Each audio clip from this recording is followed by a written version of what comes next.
I'm a doctor, gynecologist by profession. My specialization in gynecology. See, initially I was finding it difficult to climb the step because I got back pain and no arthritis, back pain especially. I was feeling it difficult. Now after this elevator came, there is no problem. I am feeling comfortable till now.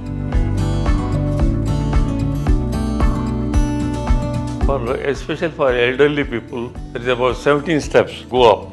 And initially we are feeling there was no problem at all. I mean, stepping the steps. But now, of course, we are finding it difficult. Now after this elevator came, there is no problem. I am feeling comfortable till now.